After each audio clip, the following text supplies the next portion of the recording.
কালিম্পং মানেই রং বেরঙের মনেস্ট্রি, আর মেঘেরা খেলে বেড়াচ্ছে এই মনেস্ট্রিগুলোর মধ্যে, কিংবা কখনো এই পাইন গাছের জঙ্গলের মধ্যে, যেখানে গেলে এক অদ্ভুত নিস্তব্ধতায় আপনার মনটা ভরে যাবে। কিংবা দেখলেন সেই মেঘগুলো আবার কখনো খেলে খেলে বেড়াচ্ছে পাহাড়ের ধাপে ধাপে সাজানো বাড়িগুলোর মধ্যে। সেই জন্যই তো কালিম্পংয়ে ছুটে আসা, নাকি? আমরা গ্রামের সাধারণ মানুষ, আমরা হয়তো অত বেশি ট্যুর প্ল্যান বুঝি না, তবে আমরা যেভাবে ঘুরেছি সেটাই আমি এই ভিডিওর মাধ্যমে আপনাদেরকে উপস্থাপন করতে চলেছি, যেটা দেখলে আপনারা সুস্পষ্টভাবে 2 রাত 3 দিন কিংবা 3 দিন 4 রাতের কালিম্পংয়ের একটা ট্যুর ভালোভাবে বানিয়ে নিতে পারেন। যেহেতু আমাদের গ্রুপের ছোট ছোট বাচ্চা ছিল, বয়স্ক লোক ছিল, এবং অনেকেরই পাহাড়ি রাস্তায় গেলে যেমন বমি, মাথা ধরার টেনশন থাকে, সেরকম আমাদের গ্রুপেও ছিল। সেই কারণে আমরা ধীরে সুস্থে এই প্ল্যানটা করেছি। দেখুন, আপনাদের ভালো লাগবেই লাগবে।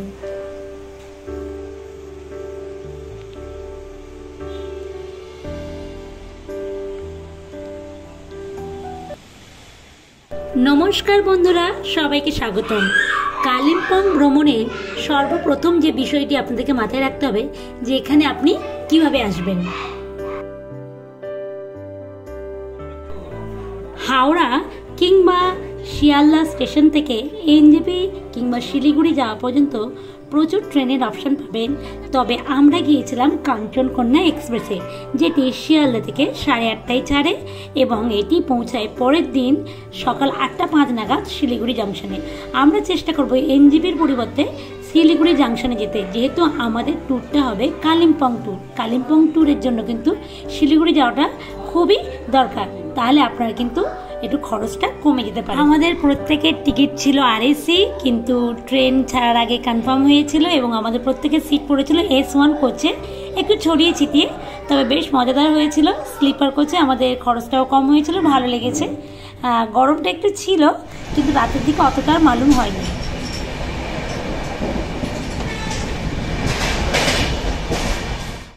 বেশিরভাগ সময়ে এই ট্রেনটি থাকে কারেক্ট টাইমে। সকাল 8:05 আপনি নেমে পড়ছেন শিলিগুড়ি স্টেশন।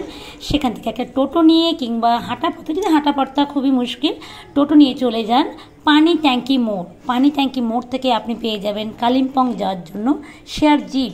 অনেক কম খরচে কিন্তু আপনি চলে যেতে পারবেন কালিম্পং। এটি হলো পানি ট্যাঙ্কি মোড়। এখান থেকে কিন্তু আপনি শেয়ার জিপ পেয়ে যাবেন। শেয়ার জিপে মোট 10টা সিট, যার পুরো ভাড়া লাগে 2000 টাকা। যেহেতু আমাদের গ্রুপে আমরা ছিলাম 8 জন অ্যাডাল্ট এবং 2টো বাচ্চা, আমরা পুরোপুরি একটা শেয়ার জিপ এই ভাড়া করে নিয়েছি 2000 টাকার বিনিময়ে, এবং আমরা সরাসরি চলে যাব আমাদের হোটেল কালিম্পংয়ে।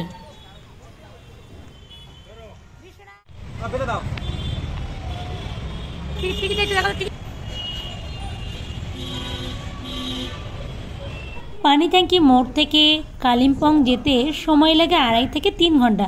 তবে আমাদের যে সময় আমরা এই যাত্রাটা করেছিলাম, সেই সময় রাস্তায় বিভিন্ন জায়গায় কাজ হচ্ছিল, তাই আমাদের একটুকু সময় ওই 3.5 ঘন্টা মতো লেগে গিয়েছিল। মহানন্দা ওয়াইল্ড লাইফ স্যাংচুয়ারির জঙ্গল দেখতে দেখতে আপনি পৌঁছে যাবেন সেবক রেল স্টেশনের কাছে, যেখান থেকে পাহাড় আপনাকে স্বাগতম জানাবে 2 হাত বাড়িয়ে। ট্রেন জার্নি করে, গাড়ি জার্নি করে আপনি এবার চলে এসেছেন কালিম্পংয়ে। এবার খুঁজুন হোটেল। আমরা যে হোটেলে ছিলাম সেই হোটেল ছিল কালিম্পংয়ের শ্রীনিকেতন লজ। এই হোটেলটির ওপর আমার বিস্তারিত একটা ভিডিও রয়েছে, সেটা দেখলে অনেকটাই উপকৃত পাবেন। এবার চলুন দেখে নেওয়া যাক আমরা প্রথম দিন কী করব।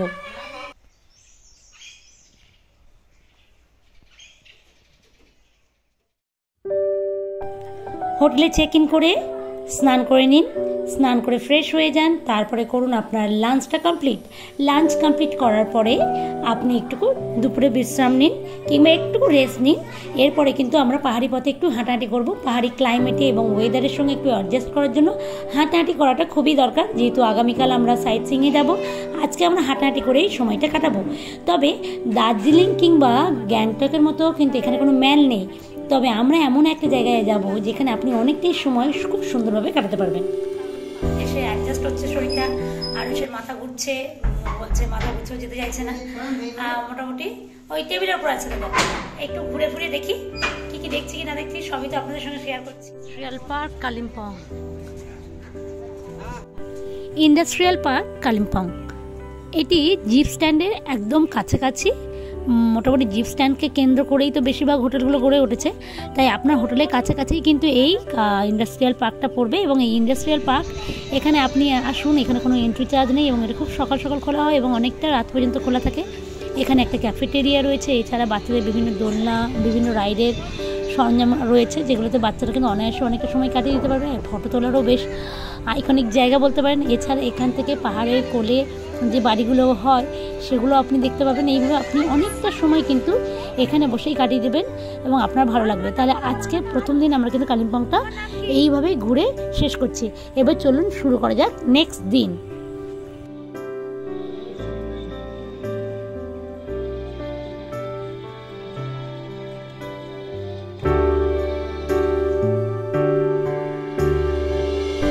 আজকে সকাল সকাল উঠে স্নান সেরে নিন এবং ব্রেকফাস্ট করে নিন। আগের দিন বুক করা আপনার একটা গাড়ি নিয়ে বেরিয়ে পড়ুন লোকাল সাইটসিংয়ের জন্য। আমাদের বাচ্চাদের স্নান করিয়ে টিফিন খাওয়াতে বেশ অনেকটাই লেট হয়ে গেছিলো, প্রায় 10টা থেকে 10:30। তারপর আমরা বেরিয়ে পড়েছি। আমরা প্রথমে এসেছি পাইন ভিউ নার্সারি। এখানে কিন্তু এন্ট্রি ফিজ হচ্ছে প্রত্যেকের পার হেড 20 টাকা, বাচ্চাদের কোনো এন্ট্রি ফিজ লাগবে না এবং কার পার্কিংয়ের জন্য 30 টাকা। আজ সারাদিন কিন্তু আমরা 9 থেকে 10টা স্পট কভার করব, তাই আপনি কম বেশি হতে পারে, আপনার যেখানে ভালো লাগবে সেখানটা আপনি বেশিক্ষণ সময় কাটাতে পারেন, কোনো অসুবিধা নেই। এই পাইন ভিউ নার্সারিটা একটা বেশ বড় ক্যাকটাস বাগান, যেখানে বিভিন্ন প্রজাতির ক্যাকটাসগুলোকে রাখা আছে এবং ক্যাকটাস গাছগুলোতে ফুল রয়েছে। বাচ্চারা যাতে হাত না দেয় সেটা দেখবেন, কারণ কাঁটা ফাটা ফুটে যেতে পারে। এছাড়া এখান থেকে যে পাহাড়ের ভিউটা দেখা যাচ্ছিল, পুরো কালিম্পংয়ের শহরের যে পাহাড়ের ভিউটা দেখা যাচ্ছিলো, সেটা বেশ সুন্দর লাগছে। এবং এখানেও কিন্তু একটা হোমস্টে রয়েছে, পাইন ভিউ হোমস্টে বলে রয়েছে।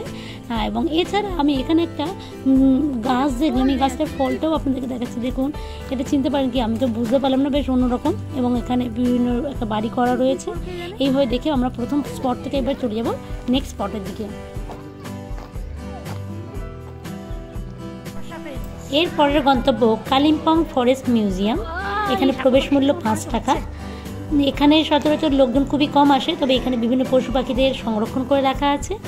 এটি কিন্তু দূরবীন দ্বারা মনেস্ট্রি যখন যাবেন সেই রাস্তায় এটা পড়বে।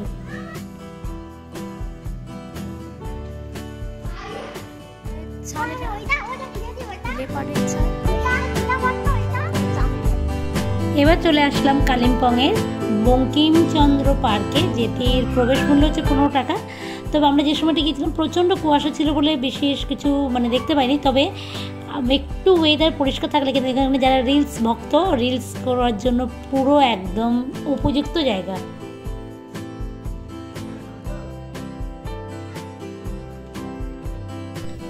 এসে পৌঁছেছি দূরবীনদারা মনেস্ট্রিতে। এখানে আসার পথে কিন্তু আমাদের অনেকটা মিলিটারি ক্যাম্পের বা মিলিটারির এরিয়ার মধ্যে দিয়ে আসতে হবে, যেখানে কিন্তু ভিডিও তোলা বারণ।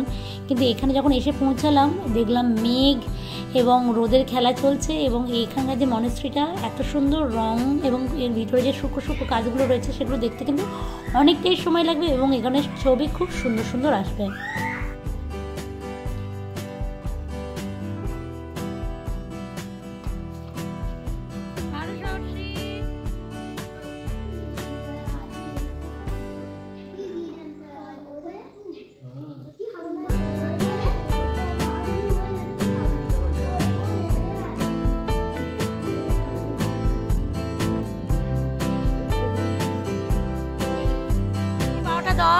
গল্ফ কোর্স বা গল্ফের মাঠ,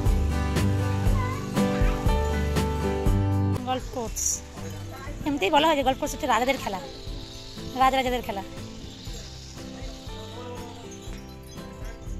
হাউস এই গল্ফ কোর্সে এবারটায় এখানে স্পষ্ট লেখা আছে যে যারা ভিজিটার তাদেরকে অ্যালাউ করবে না, একমাত্র যারা গেস্ট বুকিং করবে তারাই আসতে পারবে। ফাঁকা দিয়ে যেটুকু দেখা যাচ্ছে আর কি, পুরো ঢেকে গেছে।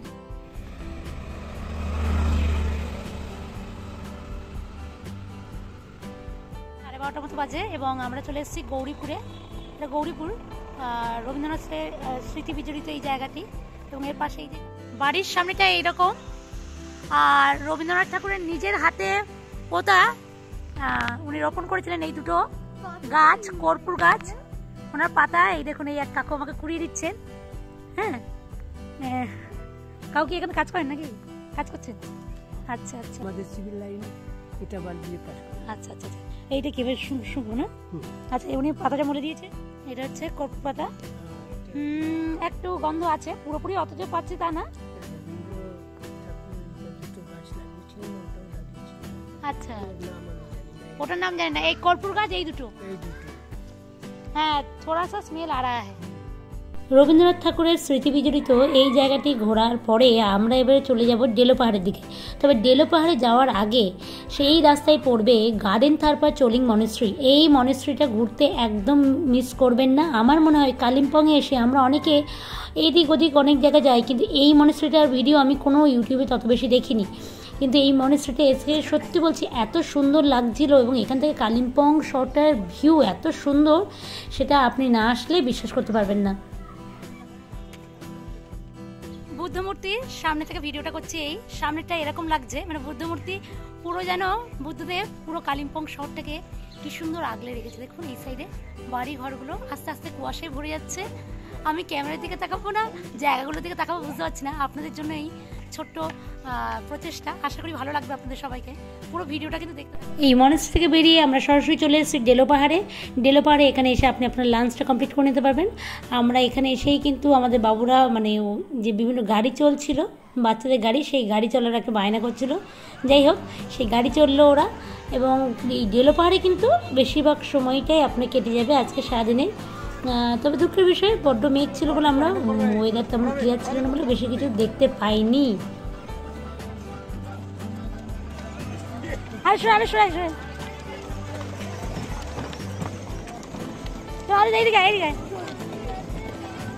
বাবাকে যায় এটা কেটে দাও তো।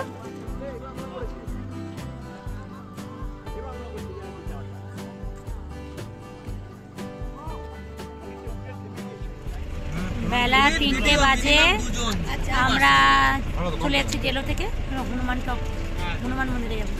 পরের গন্তব্য আমাদের এই হনুমান টক বা হনুমান মন্দির। বিশাল বড় একটা হনুমান মূর্তি করা আছে এবং একটু সিঁড়ি ভেঙে উপরে উঠতে হবে। বেশ মজাদার, একদিকে সিঁড়ি পথ আছে, একদিকে ঢালাই রাস্তা মতো র্যাম্প মতো করা আছে। র্যাম্প দিয়ে উঠতে বেশ ভালো লাগবে এবং আমাদের এখানে এসে কিন্তু বাবারা বেশ এনজয় করেছে এবং আমরাও প্রত্যেকে এনজয় করেছি। দুঃখের বিষয় শুধু ওই মেঘটা সরছিলই না। না পড়ে যাবে তোমরা। হ্যাঁ আমি যাচ্ছি বাবা, চলো যাচ্ছি বাবা, চলো আমি যাচ্ছি।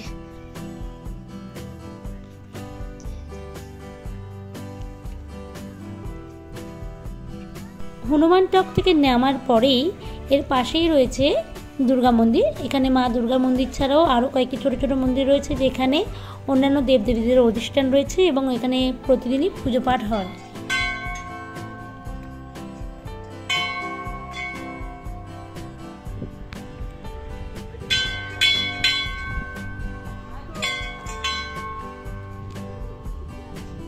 চলে এসেছি আজকের কালিম্পং লোকাল সাইটসিং এর শেষ স্পট মঙ্গলধাম।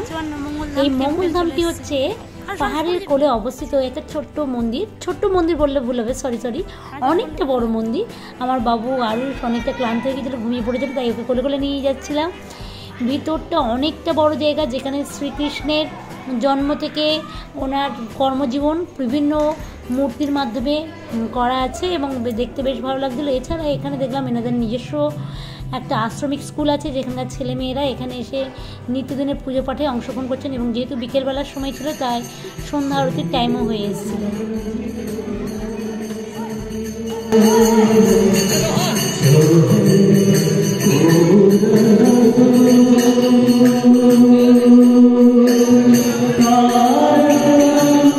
সন্ধ্যাবেলায় আবার এসে আমরা একটু মুড়ি মাখা করে নিজেদের সন্ধ্যাবেলার টিফিনটা কমপ্লিট করে নিলাম এবং তাড়াতাড়ি ওদিনের ডিনারটা কমপ্লিট করে নিলাম, কারণ আগামীকাল আমরা একটা নতুন জায়গায় যাব। আজকে সন্ধ্যাবেলায় দিয়েছে ডাল, এটা কি পটলের তরকারি, আলু ভাজা, ডিমের ঝোল। আজ কালিম্পংয়ে আপনার তৃতীয় দিন। আজকে আবার সকালবেলা ব্রেকফাস্ট স্নান সেরে রেডি হয়ে বেরিয়ে পড়ুন নতুন একটা গন্তব্যের উদ্দেশ্যে। আজকে সারাদিনে আমরা ঘুরে দেখব লাভা, লোলেগাঁও, ঋষভ। অনেকে এই 3টে স্পট একই দিনে করে, তবে এইটা করতে গেলে খুবই হেক্টিক হয়ে যায়। সেই জন্য আমরা শুধুমাত্র লোলেগাঁওটা করলাম, যেহেতু এর আগে আমাদের লাভা, ঋষভ ঘোরা আছে। আমরা বেরিয়েছি 10টা নাগাদ, আমরা এই 12টা নাগাদ এসে পৌঁছেছি র্যালি নদীর কাছে। এই ব্রিজটার কাছে দেখুন একটা ছোট্ট পাহাড়ি নদী কুলকুল করে বয়ে চলেছে, তার পাশে রিসর্ট রয়েছে। লোকজন এই নদীতে জামা কাপড় কাছাকাছি করছে, এরকমভাবে দৃশ্যটা দেখছি বেশ। এখানে একটু করে হল্ট নেওয়া হয়েছে, নিয়ে তারপরে আমরা চলে যাবো ডিরেক্ট লোলেগাঁওয়ের একদম পাশেই একটা হোমস্টে বানানো, কি সুন্দর। আর এখানটাও একটু গার্ড মতো করে রেখেছে, জলগুলোকে সুইমিং পুল টাইপের করে দিয়েছে, ন্যাচারাল সুইমিং পুল। আজকে আমাদের গন্তব্য লোলেগাঁও, তবে গন্তব্যের থেকেই যেন রাস্তাটা বেশ সুন্দর। এই লোলেগাঁও যাওয়ার রাস্তাগুলো কিংবা ধরুন লাভা, ঋষভ এই যাওয়ার রাস্তাগুলো, এই যে পাইন গাছের জঙ্গল রয়েছে না, আমার মনে হয় এই পাইন গাছের জঙ্গলগুলোর জন্যই মনে হয় লোকজন এই রাস্তাগুলোতে আসেন। মেঘেদের সঙ্গে এই পাইন গাছের জঙ্গলে যে খেলা চলে না প্রতিনিয়ত, সেটা দেখলে আপনি অবাক হয়ে যাবেন যে কীভাবে মুহূর্তে ওয়েদার চেঞ্জ হয়ে যাচ্ছে এবং কীভাবে আপনি মানে নিজেকে মুগ্ধ করে ফেলছেন, আপনি বুঝতে পারবেন। এবং এইসব দেখতে দেখতে আপনি পৌঁছে যাবেন লোলেগাঁও। লোলেগাঁওতে এসেই 20 টাকা বিনিময়ে একটা টিকিট কাটতে হবে এবং লোলেগাঁও পার্কের মধ্যে ঢুকতে হবে। লোলেগাঁওয়ের বর্তমানে প্রধান আকর্ষণ কিন্তু এই লোলেগাঁও পার্কটি। যে হ্যাঙ্গিং ব্রিজটা ছিল সেটা এখন ভেঙে গিয়েছে, সেখানে যেতে দেওয়া হচ্ছে না। আর আমরা যেদিন গিয়েছিলাম সেদিনকে প্রচণ্ড কুয়াশা ছিল, যার কারণে কিন্তু আমরা বিশেষ কিছু দেখতে পাইনি। তবে ওই যেটুকু পেয়েছি সেটুকু কিন্তু 2 চোখ ভরে দেখেছি। লোলেগাঁও পার্কটি বেশ সুন্দরভাবে সাজানো গোছানো। একটা এই ব্রিজ রয়েছে, এই ব্রিজের উপরে উঠে আপনি ছবি তুলতে পারবেন, কিংবা এছাড়াও এখানে বিভিন্ন রকমের ফুল গাছ রয়েছে। সেই ফুল গাছের সঙ্গে সঙ্গে এখানে একটা বুদ্ধ স্ট্যাচুও রয়েছে, সেখানে আপনি অনায়াসে অনেকটা সময় কাটাতে পারবেন। এবং এই দেখুন গাছের মধ্যে এগুলো সবই অর্কিড ফুল ফুটে আছে। এই লোলেগাঁও পার্ক দেখার পরেই আমরা আজকে চলে যাচ্ছি আমাদের নেক্সট গন্তব্যে। আমাদের পরবর্তী গন্তব্য হচ্ছে ডামলিং ভিউ পয়েন্ট। এখানে 20 টাকার বিনিময়ে আপনি এখানে এসে মিনি স্কাই ওয়াক করতে পারবেন। পেলিংয়ে যেটা একটা বড় স্কাই ওয়াক রয়েছে, এখানে একটা ছোট্ট মতো কাঁচের ওপর দিয়ে হেঁটে যাওয়ার একটা ব্যবস্থা রয়েছে, সেটা যেতে গেলে কিন্তু একটু বেশ ভয়ই লাগবে। তবে আমাদের দুঃখের বিষয় যে পুরোপুরি ওয়েদারটা ফগি দেখতে পাচ্ছেন, কিছুই দেখতে পাইনি বৃষ্টির জন্য। তবে এই কাঁচের ওপর দিয়ে হাঁটার সময় একটু ভয় লাগছিল। এবং এখানে যদি ওয়েদার ক্লিয়ার থাকে না, পুরোপুরি 360 ডিগ্রি ভিউ, পাহাড়ের একটা 360 ডিগ্রি ভিউ পাওয়া যায়, যেটা কিন্তু অসাধারণ হয়। আমি অন্যান্য ভিডিওতে দেখেছি। তাই লোলেগাঁও আসতে গেলে কিন্তু তার সঙ্গে এই স্পটটা কিন্তু অতি অবশ্যই রাখবেন, আপনার দিনটা কিন্তু ভালো কাটবে। এরপরে আবার আমরা চলে এসেছি সেই একই রাস্তা ধরে। আর রাস্তার মধ্যে বাচ্চারা ঘুমাচ্ছিল, বমি করছিল, সেই জন্য আর ভিডিও করা হয়নি। সেই র্যালি নদীর কাছে এসে বৃষ্টি হচ্ছিল, বৃষ্টি এবং পাহাড় এবং পাহাড়ি নদী একটা খুব দারুণ কম্বিনেশন চলছিল, সেটাই আমি উপভোগ করছিলাম। এবং বাকিরা একটুকু খাবার দাবার সেরে নিচ্ছিল, ম্যাগি খাচ্ছিল অনেকে। আমি যদিও পাহাড়ের সঙ্গেই ছিলাম। এবং এইভাবে মোটামুটি আজকের দিনটা আমাদের শেষ। আমাদের কালিম্পংয়ে আজকে কিন্তু মোটামুটি আমরা 3টে রাত থেকে যাচ্ছি। আগামীকাল আমরা কালিম্পং থেকে বেরিয়ে যাব এনজেপির উদ্দেশ্যে, তবে সেই দিনটাকেও কিন্তু পুরোপুরি আমরা কাজে লাগাবো।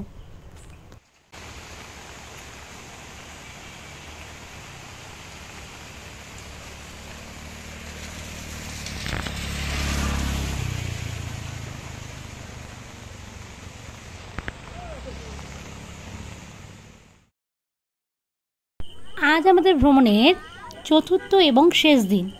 আজ আমরা কালিম্পংকে বিদায় জানিয়ে এনজেপি কিংবা শিলিগুড়ি দিয়ে ট্রেন ধরবো। তবে এনজেপি কিংবা শিলিগুড়ি দিয়ে আমাদের বেশিরভাগ সময় ট্রেন থাকে কিন্তু বিকেলের দিকে। তাই আজকে সারাদিনটা কীভাবে কাজে লাগানো যায় সেই প্ল্যানটাও কিন্তু আমি আপনাদেরকে জানিয়ে দেবো। হোটেল থেকে 10টা সাড়ে 10টার সময় চেক আউট করে চলে আসছি আমরা শিলিগুড়ির দিকে। শিলিগুড়ি ঢোকার ঠিক 8 কিলোমিটার আগে রয়েছে বেঙ্গল সাফারি। এই বেঙ্গল সাফারিতে এসে আমরা আজকে জঙ্গল সাফারি করব। কালিম্পংয়ের হোটেল থেকে আমরা সাড়ে 10টা নাগাদ চেক আউট করেছি এবং এই বেঙ্গল সাফারিতে এসে পৌঁছেছি 1:45 নাগাদ। এখানে এসেই আমরা আগে আমাদের সমস্ত জিনিসপত্র ক্লোকরুমে রেখে দিলাম এবং তারপরে এখানকার রেস্টুরেন্ট থেকে খাওয়া দাওয়া সেরে নিলাম, যেহেতু খিদেটা প্রচণ্ড আমাদের পেয়ে গিয়েছে। এবং আমরা কালিম্পং থেকে যে গাড়িটা এনেছিলাম সেই গাড়িটা কিন্তু এখান থেকে ছেড়ে দিয়েছি, কারণ সেই ওয়েটিং চার্জ অনেক কিছু নিতে পারে। তাই আমরা আর সেই গাড়িটিকে রাখিনি, কারণ আমরা রানিং গাড়ি পেয়ে যাব।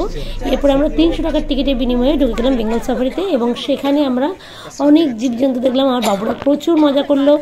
প্রথমে আধ ঘন্টার গাড়ি চেপে আমরা একটা ভ্রমণ করেছিলাম। তারপর আমরা পায়ে হেঁটে হেঁটে অনেকটা জায়গা ঘুরে দেখেছি।